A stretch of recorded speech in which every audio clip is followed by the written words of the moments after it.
Bakının daha 2 rayonu üzrə istismar müddəti bitmiş qəzalı binaların söküntü işlərinə başlanılır. Söküntü işləri bu dəfə Sabunçu və Suraxan rayonları üzrə həyata keçiriləcək. Məlumata görə Sabunçu rayonunda söküntü işləri Babək küçəsi ev 23, Frunze küçəsi ev 16, 6-cı Mədən küçəsi ev 38, Məmməd Əliyev küçəsi ev 32, Suraxan rayonunda isə Xanlar Ələkbərov küçəsi ev 87 ünvanında yerləşən istismar müddəti bitmiş qəzalı binaları əhatə edəcək.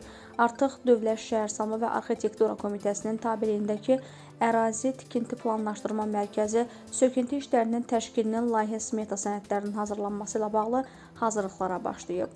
Qeyd edək ki, daha əvvəl Binəqədi rayonunun Ağa Nemətoğlu küçəsi ev 13 ünvanında və Dəmir Yol küçəsi ev 19 ünvanında və Xətai rayonunun Oksigen küçəsi ev 1 ünvanında və Marat Əmirxanov küçəsi ev 14 ünvanında yerləşən istismar müddəti bitmiş qəzalı binaların söküntüsü ilə bağlı hazırlıqlara başlanılıb.